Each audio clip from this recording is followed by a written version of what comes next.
ears to these various conversations. Very excited to share all the guests that I have with you this season, and in order for this season to be a success, I need you guys to help share the word and spread the love of the What Makes You Tick pod. While you're listening, please take a moment to like or subscribe to the podcast wherever you are. And as always, I really appreciate all the help and the support that you guys have given me. And she took my blood pressure and she nearly fainted.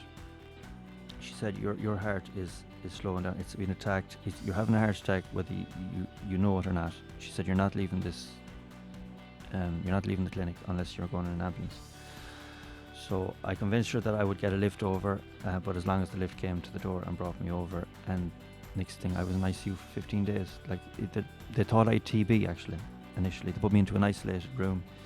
The people that were coming into me had to be gowned up. They thought I was one of the first cases of TB in years in Ireland, and it turned out that my heart was just ready to go. Like, they couldn't understand how I didn't have a stroke, more so than a heart attack. I was 240 over 120, which is double top, double bottom.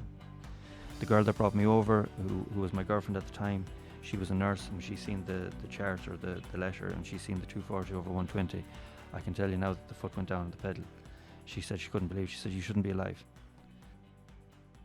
Stephen Kelly, welcome to What Makes You Tick. We're in a whole new environment today in the podcast studios. It's my first time in here, and Stephen has kindly joined me to come up and have a chat about what motivates you, what inspires you, and ultimately what makes you tick. How are you, sir? Yeah, I am doing great, and it's a pleasure to be here, and it's a lovely little studio we have here. Yeah, it's brilliant. I suppose, Steve, for people who don't necessarily know you, it'd be good to maybe start giving them a bit of background on who you are and what you're about, right? Because personally, where I found you was through you blowing up during COVID. For me, on TikTok. However, I had seen you in a different guise many moons ago, part of the Hardy Books, but look, you didn't have the beard back in those days. I did. I had no beard, and with the beard brought this new confidence.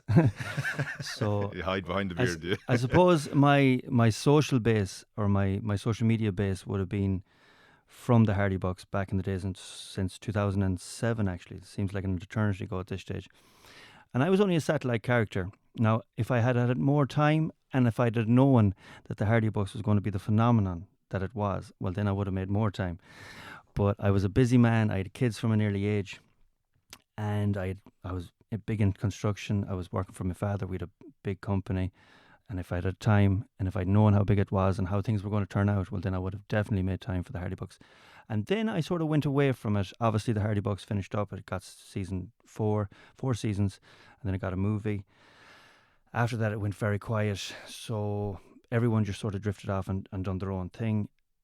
And I suppose I got back with the lads then when they started doing the live shows, and I fell in love with the live shows, and I was like, I want to be part of this. It gave me a great buzz, even watching them, and I just wanted to have enough confidence to go up and start the live shows.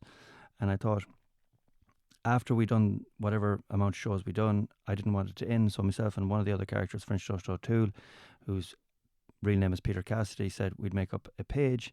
And since that, the rest is history. The page really blew up over lockdown and COVID. I had a lot of rants that went viral, and it was all good. It was all good for my platform. It was all good for my face, just to get it out there. And since then, the rest is history. I think we kind of spoke previously, just briefly before this, and that some of the stuff that you come up with as part of your storytelling, it's all very relevant to what's happening today. Whether it's it's in general, when I do a long video or a story video, it is about something that's relevant, that's happening in the world, or mostly in Ireland, but sometimes in the world. And it's a topic that everyone can relate to, and I try and put a funny twist in it, but also deliver a message and in a personal what I believe in, And I noticed that the last couple of months, even I done a video, we'll just say yesterday, for relevance, yesterday, and it was a touchy topic.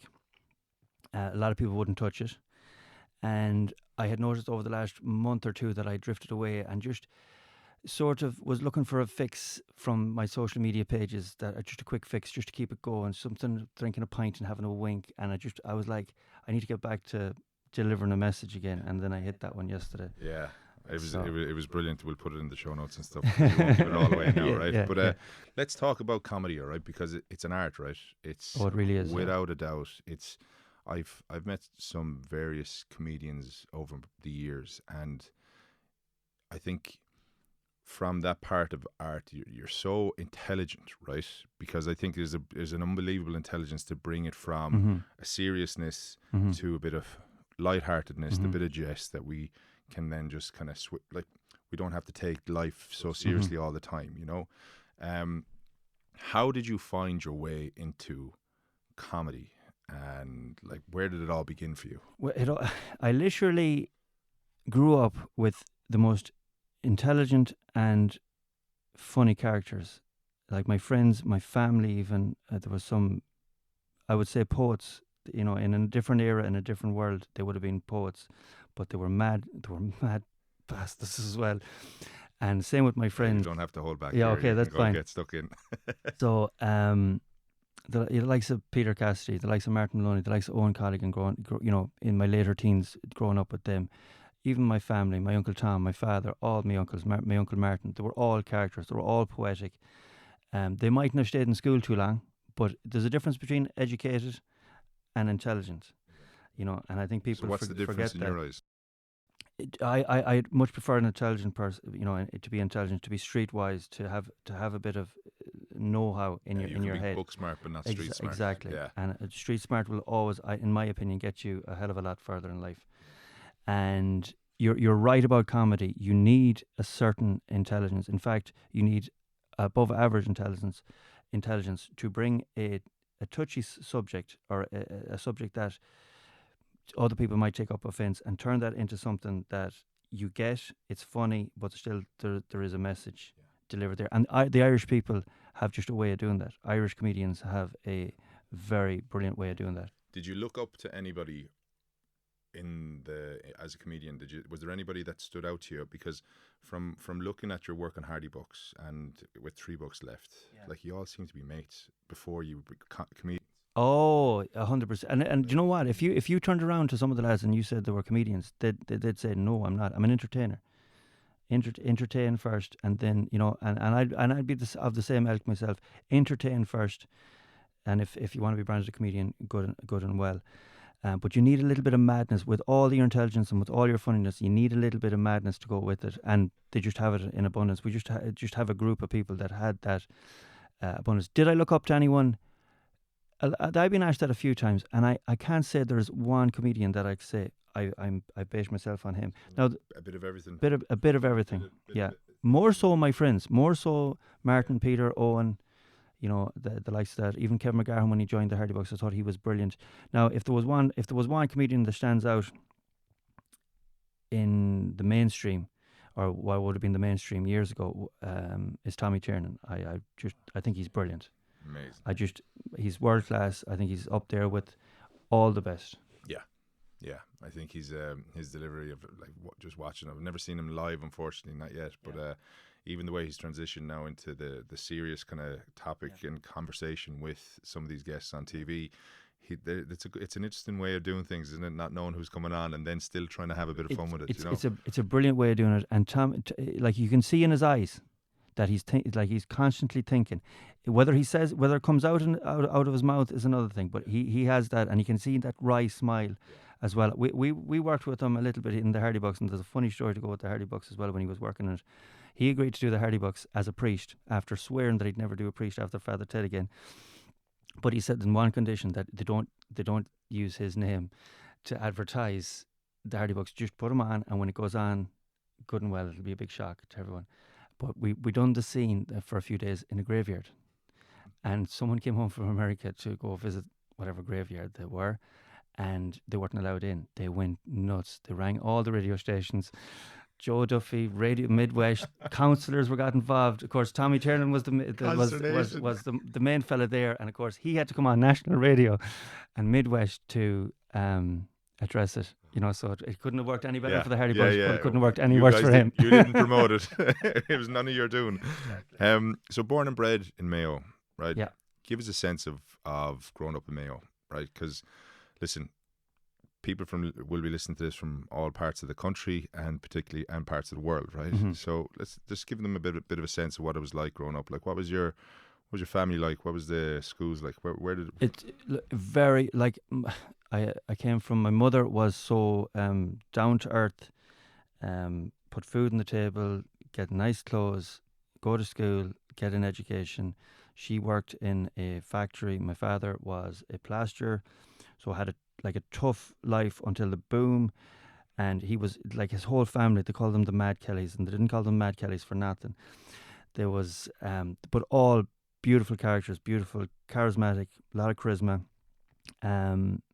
Just real characters, romantic characters, but a bit mad as well at the same time, and a dreamer, like a dreamer. And actually, my father, I'm sure he won't mind me saying that he was diagnosed later on in life with bipolar. And when the boom happened, he just went from literally. I'll tell a story now that there were that on the line like money was just about ticking over. I remember them opening the Hoover to get change, to get whatever they needed, to finish off with the shopping list or whatever they needed to get. And they went from that to literally throwing bags of cash around the sitting room. One day he just came home, like money just came in. So a man that has that tendency to, it's either low or it's high, there's no in between.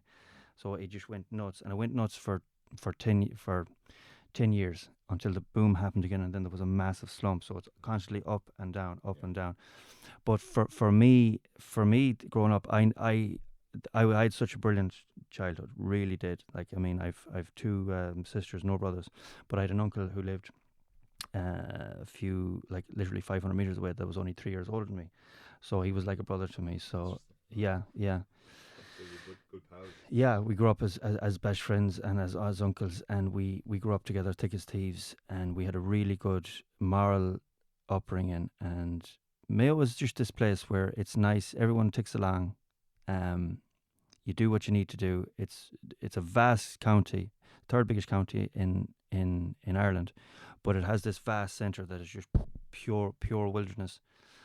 And Mayo people I always feel that they're salt of the earth, and they're so proud of where they come from.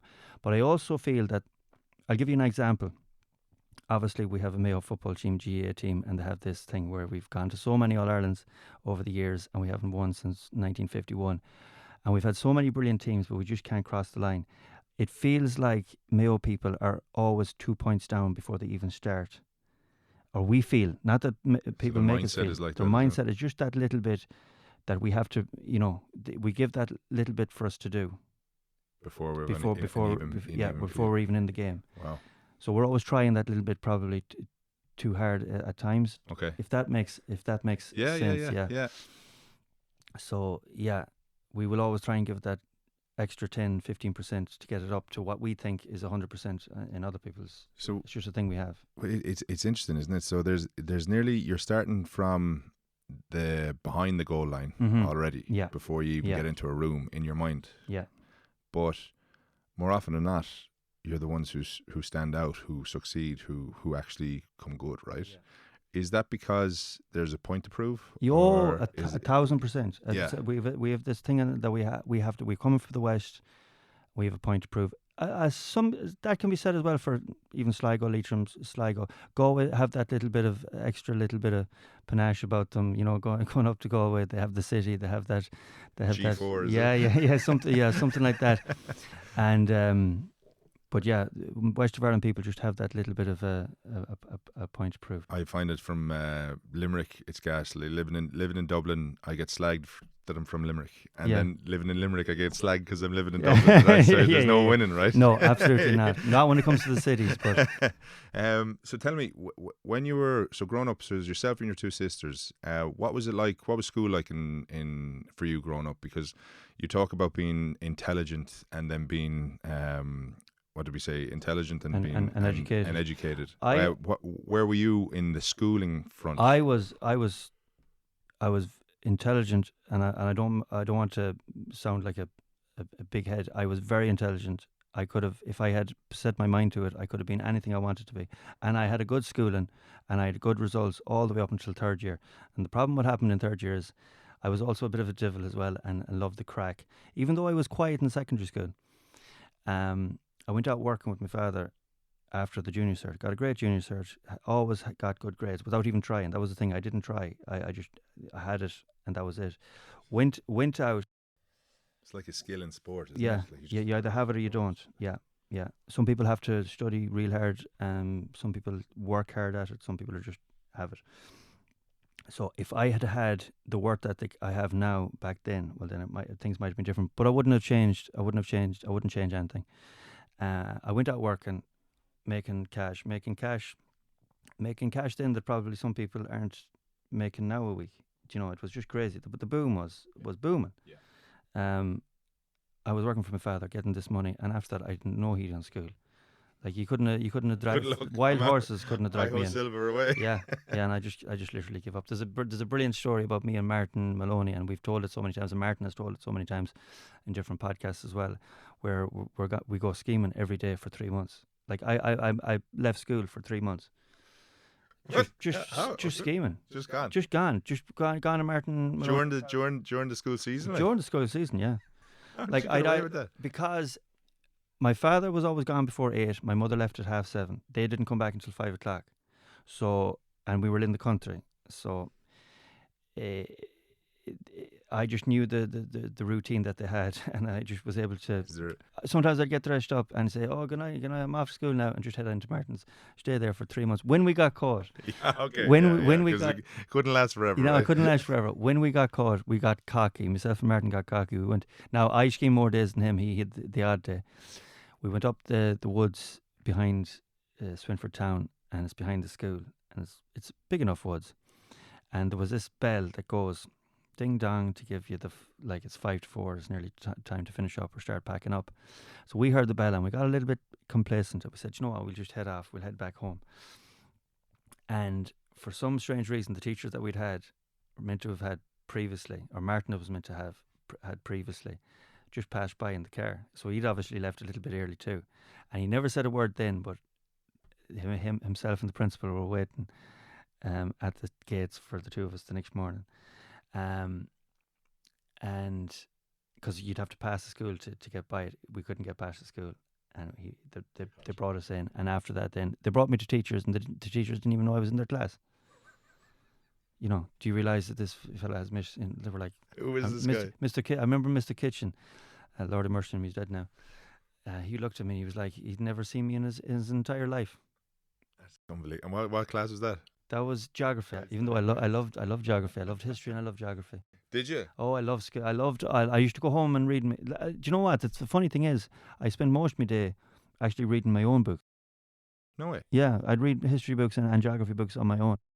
Oh, so you'd learn about it yourself, Yeah, sit there and yeah. just read through If I had nothing else to be doing, I'd take up a book and start reading it. Yeah. And did you find that helped you, like after school, to give you kind of good foundation for stuff? Or like, have you? It did. It's just that it's not, you don't have it on paper. Yeah. Like you can't go into an interview and say, I spent 3 months at home reading this. Would you have would you have a general interest in such a varied kind of topics between general knowledge, history, geography, all these different things? Like, do you think that helps form who you are as an entertainer then as well? Oh yeah, you need Do you know what I mean? you need to have an interest in all different things. If you have one niche, if you have one thing that you topic that you constantly just home in on, you're not going to get anywhere. People will get sick of that. You'll get sick of it yourself. You need all different sort of topics and subjects to feed off and take from. And yeah, history, geography, current affairs even. I used to love that. I used to love Irish history. I used to love English history. One of my actual favourite characters and one of my favourite people, and this will come as a big shock to anyone that really knows me, this will come as a shock to them. It was a man called Arthur Wellesley. Now, born of Ireland, but he was English by all intents purposes. He turned out to be the Duke of Wellington, and the monument is in the Phoenix Park is to him. He was an English. He was born in Mayo, or he was not born in Mayo. He was born in Ireland. I think it was actually in Meath, but he hated being Irish. He was an Englishman. And obviously he went on to do what he done, and he won all them battles and everything like that. And like I'm an Irishman through and through. But if you read some of his stories and how he conducted himself throughout life, it was fascinating, and he's some brilliant stories. And how old were you when you were kind of looking at him going, Jesus, that could be unbelievable? I would have been 14, 15, yeah, 16. But I probably didn't discover him until later, but I would have drawn on characters like Michael Collins, our own, them type of people. Oscar Wilde, I loved Oscar Wilde's books as well. And I thought he had a great way of writing, and just everything like that. You've an unbelievable way though of showcasing your patriotism as well. Yes. To on your page. Yeah. I think it's brilliant. Like you have a cut at the government. You have a cut at some absolute clowns who are acting the maggot. Yeah. But you do it in a way where it's like, lads, come on, just cop the fuck on. Will you? Will you get going and don't worry about this? I try not to be nasty. I'll rip the piss without being nasty. Yeah. Or that's my intention. Sometimes I might hit the line, or might just cross the line a little bit, but I try not to. And then I just let the cards fall where they may. Then after that, can you remember a time where? Because we're in a culture now where everybody has to be so politically correct. Like I was only talking to a friend of mine yesterday about Monty Python, right? Back in the day, and your man is sitting there. He goes, "I want to be I want you." Yes, to call that me was brilliant. I seen that only lately. Yeah, I want you to call me whatever, Mary. Yeah. And they're like, "Where's this coming from?" Now this is back in the 70s. Yeah. And now we're in a world where obviously, like, people's opinions have changed. Everything is to be so correct. It's very hard to have a kind of a debate without trying to shout people down. Yeah. And I think the art of debating is having a conversation with somebody and trying to understand their point of view, not forcing yours. Exactly. Right? So have you ever found something where you've done something and it's just the cancel brigade or the PC brigade came after you? Oh, a couple of times. Like I have, like I said, I've loads of platforms on the Facebooks, the Instagrams, the TikToks, the Twitter. The one that got my Facebook restricted so badly it's not even worth having anymore, was the time that, when the Irish ladies got through to the World Cup, and they sang that tune, Celtic Symphony, and they hadn't a clue what they were singing. They could have been singing Rattling Bog for all they knew. They were just got involved in a tune and just sang it. And I tried to explain that, and I made a sketch, and even the Wolf Tones shared it. The official Wolf Tones, it went nuts. And next thing, the Cancel Brigade came, obviously from Scotland, from Northern Ireland. Now 90%, it just went nuts. 90% of people got the funny side of it, got the laugh, and obviously seen the patriotism side of it. But there was definitely a 10% that just, really, really went to town and got that page. And it's only going to get trickier again. And like, these are the things, it's only going to get trickier. But I think we do need people with your approach to make sure that we don't take life too seriously, that we just actually pushing take a bit the boundaries. I'm actually, like, that video I done last night is doing very well. Most people got the funny side of it, but I'm not for another week will I be content that video will actually stay up. Yeah. I done a similar video about 6 months ago.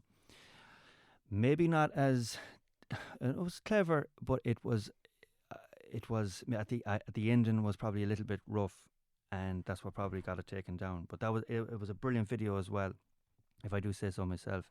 I just reworded it a little bit differently yesterday, but even still, like even now I'll check the phone when I get out to see have I the notification. You've an amazing way of, as I said, telling a story of bringing the lightheartedness to serious situations. You have also been through serious situations yourself through life, right? I have, yeah. I wouldn't mind having a chat about that if Yeah, that's 100%. okay, because I think there's a phenomenal amount of for people to learn from you being through various Mm-hmm. challenges that you've been through, right? And people might necessarily know about it Mm-hmm. unless they've listened to the previous pod that you were on last year, but like, which was brilliant. Pat, what was his name? David Cuddy. David Quilly. Yeah, super pod. But I think it would be lovely just to kind of reshare some of those stories, because it nearly kind of goes in threes, right? Yeah. When you were a young fella, enjoying the crack, having a bit of banter with the lads, through to then more recent episode. Would you mind? Oh, 100%. talking through that, so if that's okay? I'm sure you're making reference to the times I nearly died or whatever. I suppose the first one was when I fractured my skull. I was in Dublin here. We were meant to be going to Manchester, having the crack. Our boat was delayed. Just way too much drink. Ended up messing around, going to the car. We had myself and my uncle, my best friend. We were just messing. Who was at the front? I was stood there waiting to get into the front. He came down, pushed me. I ended up falling down, fracturing my skull. But I didn't even know that I fractured my skull. This was a normal occurrence. It obviously just caught on a normal occurrence, or a fall. A fall would It's be one of those it falls was one that of those just falls. It hit. was just one of those falls that hit. Ended up in Manchester, still there 3 days later, as if I was as drunk as without drinking. Knew that there was something wrong, so ended up it was a bleed on the brain, and I came back to Ireland to get sorted out. Got sorted out, checked myself out actually, and I probably shouldn't have. And I got over that. That was fine. I was a young fella, recovered very easily. But then I suppose I had kids. I was living a very frantic lifestyle. I was working very hard, working for my father. Things were so busy. Stress was mounting up all the time, even when the money was coming in. And then the boom or the bust happened. And then, of course, stress just went through the roof altogether. Still working as hard, but no money coming in. Okay. So I was still probably out too much, drinking too much, working too hard, eating the wrong stuff. And eventually I came to a 4 when my heart just, at 28, just literally stopped. But it stopped slowly, like it stopped so slowly. It wasn't like just a quick bang heart attack. It was just slowing down all the time. So much so I was losing weight. I wasn't sleeping. I lost about 2 stone without trying in about 3 months. Like going into that was as white as a sheet, and normally I'd have sallow skin. Couldn't work. I remember lifting a bag of skim, which is 25 kg, which usually you'd be carrying 2 of them. Couldn't even lift one of them, And I remember going into a bar and a pub in Swinford, and I didn't even want to drink. I had an orange juice or something, and this man came up to me. He said, "If you don't mind me telling you, Stephen," he said, "you need to get to a doctor." He said, you're very sick. He said, "I can see it in your skin." He said, "I can see it in your eyes." He said, "You've lost way too much weight too quickly." And the next day I made an effort to go in to the doctor, and my normal doctor, who I had been into a couple of months earlier, kept thinking it was the flu and it was just a bad flu. And I went back a couple of times, not just a bad flu. But he was actually sick himself. So there was a locum doctor in Dr. Morrison from Lewisburg, another town in Mayo. And she took my blood pressure and she nearly fainted. She said, your heart is slowing down. It's been attacked. You're having a heart attack whether you know it or not. She said, you're not leaving the clinic unless you're going in an ambulance. So I convinced her that I would get a lift over, but as long as the lift came to the door and brought me over. And next thing, I was in ICU for 15 days. They thought I had TB actually initially. They put me into an isolated room. The people that were coming into me had to be gowned up. They thought I was one of the first cases of TB in years in Ireland. And it turned out that my heart was just ready to go. Like they couldn't understand how I didn't have a stroke, more so than a heart attack. I was 240 over 120, which is double top, double bottom. The girl that brought me over, who was my girlfriend at the time, she was a nurse, and when she seen the chart or the letter, and she seen the 240 over 120, I can tell you now that the foot went down on the pedal. She said she couldn't believe. She said, "You shouldn't be alive." Yeah. Jesus Christ. At 28. That was at 28. I changed my life around then. I stopped the drinking to a certain degree. Well, when I say to a certain degree, I always liked a pint, but I got fit. I started getting into running. I changed my life around. I got a new job. I got out of construction. Started working in Aldi actually, which if for any parent and their kids are looking for a job, maybe for a year, maybe they want to take a year off before college and want to do a bit of work, try and get them into Aldi. It is a brilliant place to work for discipline, for timekeeping, for neatness, for everything.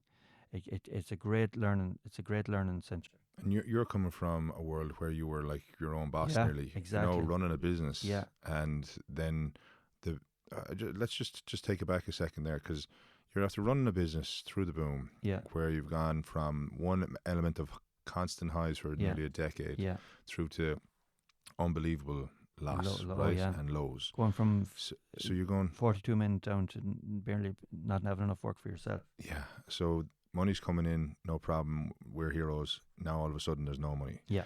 So, and that was for a lot of people pretty much all through the country, right? Yeah. At different stages, right? Then you're having this kind of slow release heart attack over Yeah. a period of time, which has basically gotten to the point where you get checked and their doc is going, holy shit, you shouldn't be alive. Yeah. You're in ICU for 18 days, did you say? 15 days. 15 days.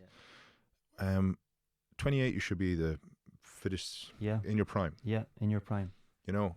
And when you say that, when I remember one of the doctors came into the room, hadn't even looked at me, and was looking down at the chart all the time. And when he read the chart, he just looked up like that, and he went, he was like, "Sorry, wrong patient." And then he looked down because he said, "No, right patient." He said, "I thought I was looking for an older man."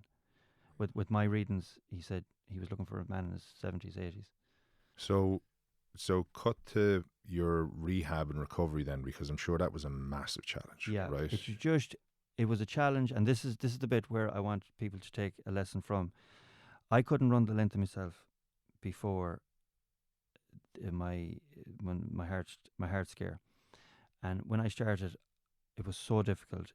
I couldn't run a kilometre, but I kept at it. I kept going 500 metres even, and for runners, 500 metres isn't nothing.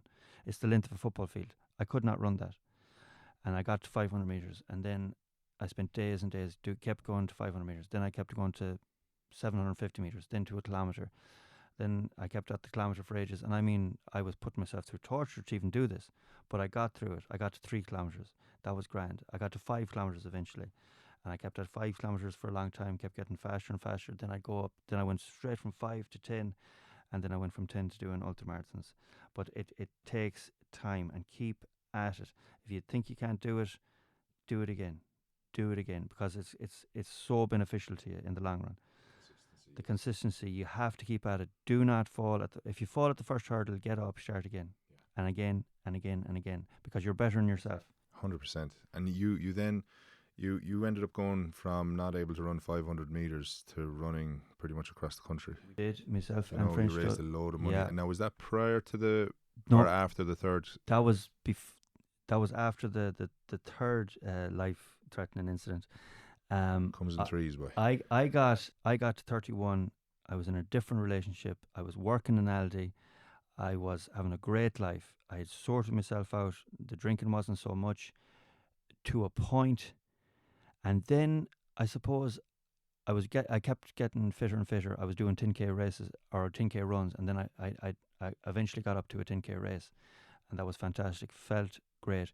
I suppose up to that I had let the sort of socialising and the crack sort of, filtering again. And I love having the crack, but the drinking was maybe getting a bit too much again. I was sort of letting that thing slip again, but my body and I was working hard. I changed Aldi's. I was going to a different Aldi, and I was working my way up the ladder in Aldi as well. Again, I'd let sort of stressful life sort of build up again a little bit, and I was working as much as I could. I was traveling a lot, trying to keep my kids happy as well, and keep them in clothes and fed and everything like that. I was in a different relationship, and eventually my body didn't give me too long before it gave me a warning again, and I had an aneurysm at 31, nearly 32. Again, So explain what an aneurysm is, just in case people don't well, know. you can get an aneurysm anywhere in the body, but primarily the most ones are in your head, and it's a bleeding. It's just a blood vessel popping in your brain. Some people could have them all their lives, and It's just a thing that happens to them. I think there's some famous actresses that have them. I think Angelina Jolie suffers from. Now, don't quote me on that, but she's just an example. Yeah. Not that I don't think she'll be listening to my podcast, but We'll tag her. yeah, you can get them and survive them, but like most people, I think the rate of survival from brain aneurysm is like 15%. So, I got the aneurysm. Lucky enough, I was in company when it happened, and they rang the ambulance. The ambulance brought me to. It was like 1:30 in the morning. The ambulance came, brought me to Castlebar Hospital. Castlebar Hospital had not wrote me off, but I was dead. They rang the priest. They rang my family. I had my last rites read to me, and then I got or Castlebar got an email. They'd sent up the brain scans or whatever, and they said, send them up, we'll see what we can do. And this is at about maybe 4 or 5 o'clock in the morning. Rushed me up to Beaumont, and they done. This is what I've been told. Like, I was completely out for it. I was gone. Brought me up to Beaumont. It was actually the 1916 commemoration, so it was 2016, the Saturday night of the Easter weekend. So that was Saturday morning. Sunday morning, they brought me up to Beaumont Hospital, and they told my family had joined in at this stage, and my girlfriend at the time, and they told them that I might not wake up for 6 weeks. I was awake the following morning, as if I'd woke up in my bed at home. I couldn't understand what everyone was doing in the room. Now, obviously, I had tubes all over me, and I was so thirsty. All I wanted was something to drink. Lucozade. I used to love Lucozade, especially as a kid. I tried to come off it because it is literally gut rot, but I loved the taste of it, and I couldn't speak, obviously, with the tubes over my mouth, so they gave me a pen and paper, and I just kept writing Lucozade, or drink.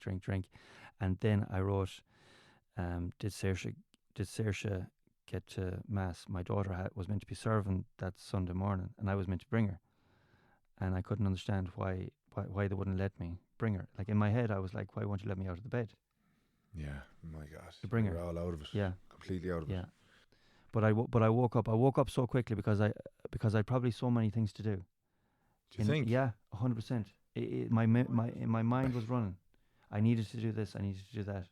And they thought you'd be in a coma for 6 weeks. Yeah. But they actually put me back in for another day. Yeah, just because they said it was way too early. Jeez. So what's the kind of, what happens then? Like, after that, because you're not. I'm sure that was a good bit ago now, right? After for 2016 now, Yeah. so we're 7 years since then, right? After that, this is going to sound absolutely crazy, but that was the best thing that ever happened to me in of life changing moments, apart from having kids and that. Obviously, that they're different things. It just completely reset my whole thinking. From what to what? From sweating the small stuff to not sweating the small stuff, to like, if you can get things done, try and do as much as you can, as I've always done. Agree to everything if you can do it at all, and give it your best. But also, if you can't do it, it's not the end of the world. Like, no one's going to die. No one's going to, like, they're going to wake up the next day and it's going to be the same for them. It's the same with doing live shows, and it's a great way of going out for anyone that wants to do live shows and is starting off.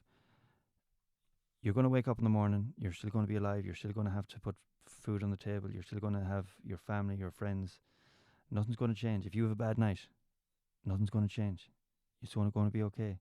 You just bombed once, get up there and do it again, and eventually you'll just hit it. And next thing, and even when we're doing big shows now, me and Pete look at each other and we're like, we have this thing where, and I mentioned it yesterday actually. It's a virtual cookie jar, and I think it was Pete that told me about it. It's a virtual cookie jar where all the good things that you've done in your life, you just turn them into cookies.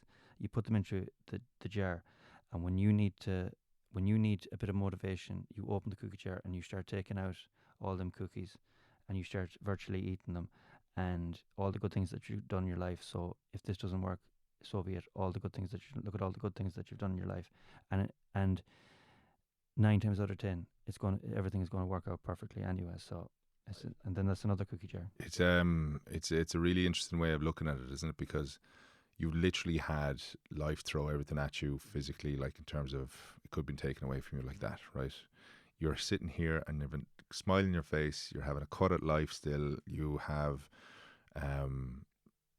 beautiful kids to kind of educate, to learn from as well, and to bring them on a bit of a journey, right? Yeah. You went off after your aneurysm in Beaumont, and you decided, right, I'm going to give back to Beaumont. Oh yes, well I even got away from that. So when I was leaving Beaumont, like I was gone, according to everyone, I was gone, and a brilliant surgeon, a Scottish lad actually, called Daniel Rawlock, was a surgeon for me. Gentleman of a man as well. The staff were incredible. They looked after me so well. It was like being in a hotel. I didn't want to leave the place. Like I didn't want to leave it. And it was the same when I was in. It was funny. It was the same when I was in. A shout out to Castlebar Hospital as well. It was the same when I was in Castlebar Hospital when I had the heart scare. They looked after me so well. I've never had a problem with the HSC. I couldn't talk highly enough of them. But I said to the Beaumont Hospital on the way out, and I was being wheeled out in the ambulance to go back to recuperate in Castlebar Hospital. I said, I'm going to pay you back somehow. I said, someday. I said, I'm going to pay you back. Whether it was the drugs talking or not, I said, I'm going to run from here to Castlebar. And I said, I'm going to raise money for you and give it back to me and give it back to you. And less than 3 years later, that's exactly what myself and Peter Cassidy done. Yeah. So unbelievable. Yeah. I think I think the work that doctors and nurses and the people who are caring for people do is just incredible, phenomenal, and we take it for granted. Right, yeah. Big time. So I'd be like, give them everything that they want, you know. Let's kind of just look at the next stage. So like 7 years later or 3 years later, you run Beaumont, and like that's what 90, 200. How many kilometers did you all run? 240 was it? 230, yeah. And you raised about 93k the first day. That was the tough one. And if I was to do it now, I was very stubborn. I wanted to do it, and I didn't want to take any. Like when I said I made a commitment, I was going to do every stone on the way down, every chip on the road. I was going to cover. And I remember we were coming into Mullingar. We were staying in the Mullingar Park Hotel, and it was only meant to be 82k for the day. And because I wouldn't cross the motorway in a car, and it's only like 100 meters, because you can't cross. You know, apparently you can't cross. Well, not apparently you can't. Insurance wouldn't cover you. Yeah, you cannot be a pedestrian on a motorway, which makes probably sense. I said I don't want to, so we had to go 11k around to get around. So your stubbornness, very stubbornness. Now, if it was now, if I had my time back again and what I know now, I would have just got in the damn car. You know, no one would have known. Nobody remembers that. Yeah. You remember though. I remember. You did, and so does Pete. Sticks with you. So Pete remembers too, because he had to do the 11k with me. I'd say he's been thanking you ever since. He was definitely 93 kilometers in one day. Yeah. Jesus, that's unbelievable. I could barely do 5 kilometers in half a day. No, it was, and then we done it in 3 stages, and coming into our hometown of Swinford after running from Dublin to Mayo it was worth every step of the way down. They made us feel so brilliant. I remember Joe Mellett, who was a counsellor from Swinford. He was actually Mayo Concorla. I'm pretty sure I've that right. He had the fellow with he had the chains and everything like that. I think every county has a Concorla. I think that's what they call it. And to have him out, I remember at the bridge greeting us in, I was like, yeah, we done good here. Because for years earlier, we'd been kicked out of his pub. Okay. Come full circle. Yeah, come full circle. So tell me this. So in the interest of the kind of the pod, big area, and I think what I'm getting is a sense of you is that you're a very committed person in that if you have something that you want to do, especially from what you've learned about yourself after when it came to the running and stuff, that you wanted to get fit and there was no holding back or there was no deviating from that.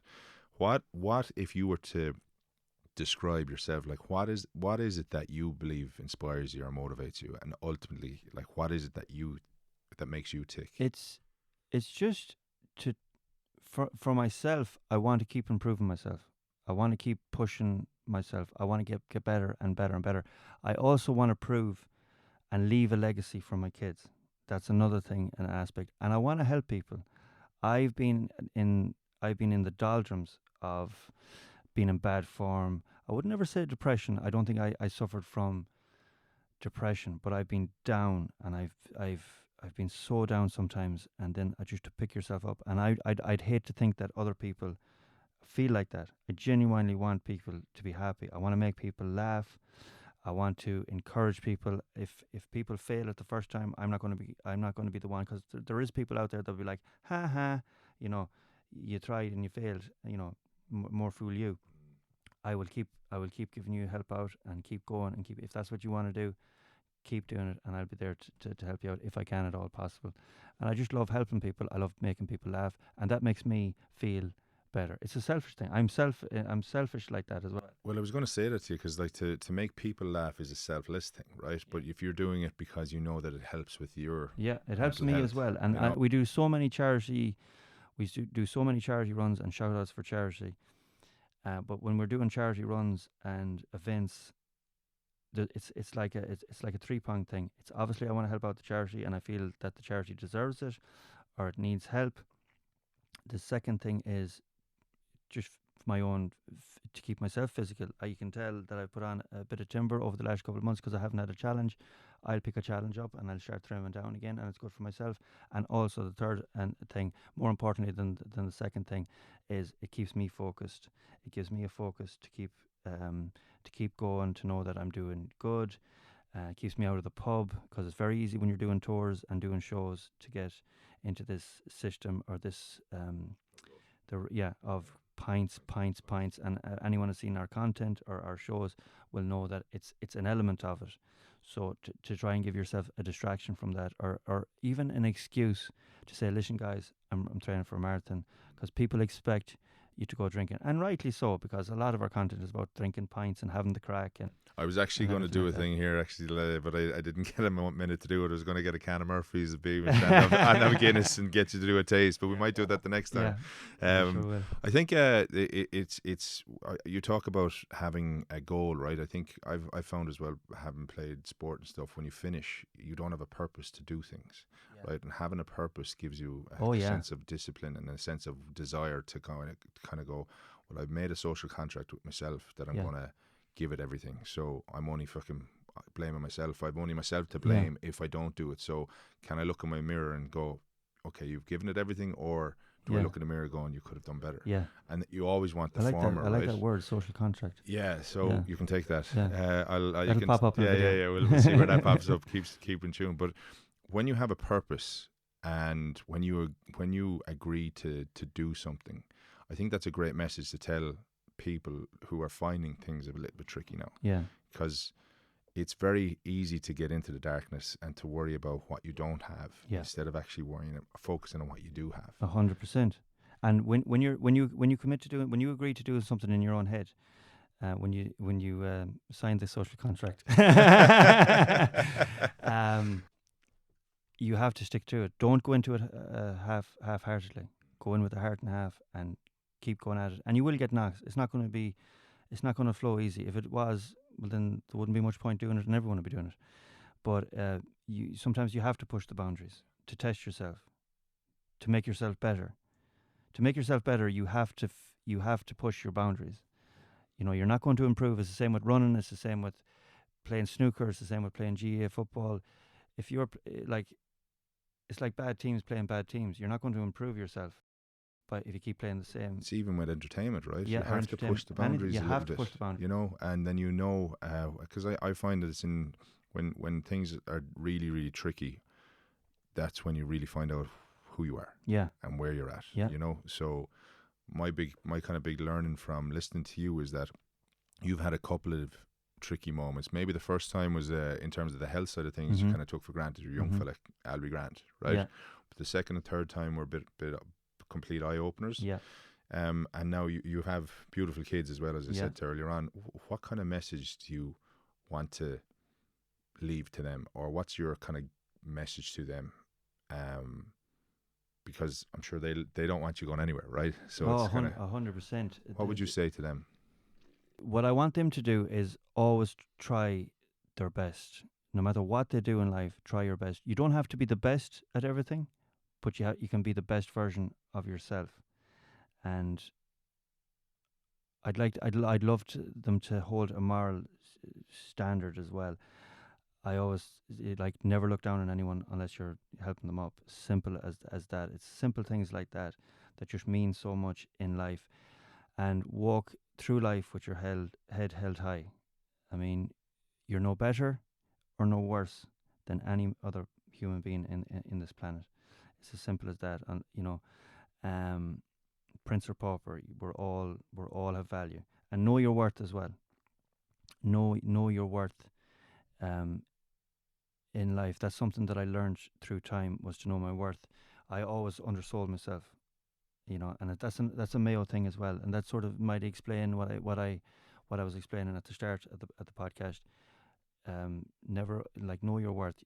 Don't undersell yourself, but also don't be delusional either. You Yeah, know, yeah, like and that's having a balance a of balance. reality. Yeah, Yeah. 100%. So, listen, take the mic, because you have a lot of things going on in life at the moment, right? Yes. Especially with all the work that you're doing. Maybe let people know what is coming down the line, what is happening. Use it as a way to promo whatever you want, right? But maybe we can put all the kind of links and stuff in the show notes. But let's tell the world what's happening. What's happening at the minute is this: the Three Bucks Left show is just, I want to bring it everywhere, not just in Ireland but throughout the world. I'm just after coming back from Arizona, Phoenix, where I'm doing a show with Martin Maloney, who finally is coming back to the live scene, and I'm very excited because Martin is an absolute genius, gifted character. He suffers from ADHD, and he'll tell you, if he walked in here now, he'll be the first thing he'll tell you, because he's just this enigmatic character. He's just, but very talented. So to have someone like him coming along into the show with us, it's going to bring bring it to a different level. So we're going to be all around Ireland, as we have been over the last year. We're going to be throughout all the, I'll say, English-speaking countries: America, Australia, England, the UK itself, Canada, that sort of thing. That's where we want to bring the show.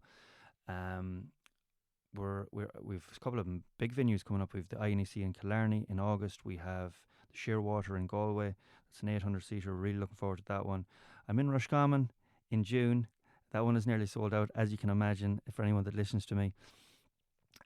Which jersey will you be donning then that day? Both. I'm a man of my word. And then I intend to go. I've done work with the Guinness Guru as well. Really like the guy. We're like polar opposites. We're like chalk and cheese, but we work together. So, and he's a really nice guy as well. And I actually remember you calling him out on social. Yes. That was obviously the start of it, was it? Or no, was that all no, planned? It was getting. Do you know what? When I called him out, I didn't call him out specifically, but I knew people would tag him, and we kept going from that fell up in Dublin. If you want to come down and drink pints, let's go. I done a generic call out first, and then the planned call out was I called him out. Yeah, it's brilliant. It's super. I look forward to that. That'll be brilliant. So we done a couple. He came down then to Mayo, and we done a brilliant day of touring around Swinford. Well, not that you can really tour around Swinford.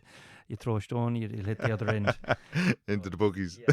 So we made some good content that day, and we formed a fantastic friendship, and we want to bring it to the live stage as well towards the end of the year. Sign me up. I'll put all the bits and pieces into the show notes, so I might get them off you afterwards. But listen, first of all, thank you for accepting my invitation to come on to this podcast. This is a personal project, as I said.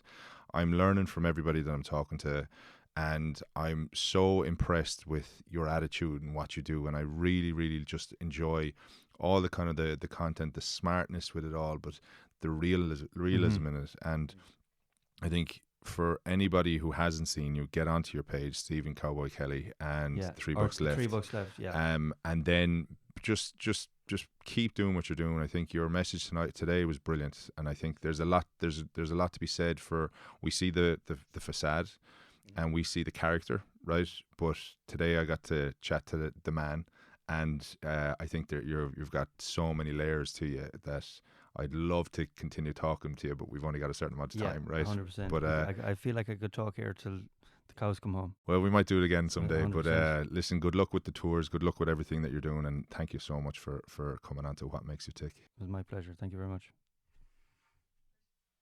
Once again, thank you for joining me on season 4 and taking part in this journey where we talk to people like you and me about what motivates them, what inspires them, and ultimately what makes them tick.